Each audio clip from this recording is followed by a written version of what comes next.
Magandang araw mga ka-hybrid. Ito po yung aking nabiling pulot o molasses. Puro po yan. At ako po yung mag-unbox upang magamit ito pong aking nabiling pure molasses dito po sa Shopee. So yan po yung aking pinagbilan. Ano na lang po. Kung gusto pong order, dyan po sa Shopee. Shop na po yan. Na pwede niyo pong pag-orderan ng molasses. Ito po yung ginagamit naming ini-spray sa lupa para po mas lumambot, gumanda po ang texture at hindi po matigas.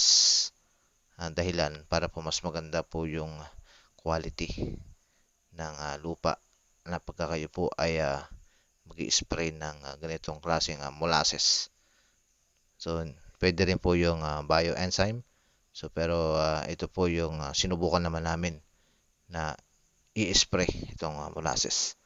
So, puro po yan na aking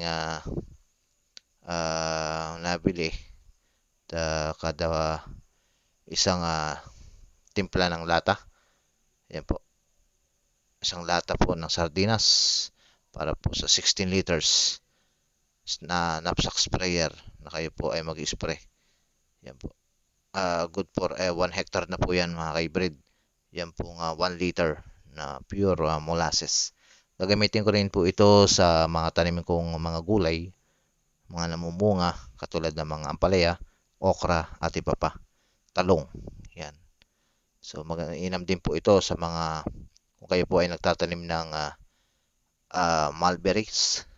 Yan. Pwede po yan i-mix sa mga banana peel fertilizer.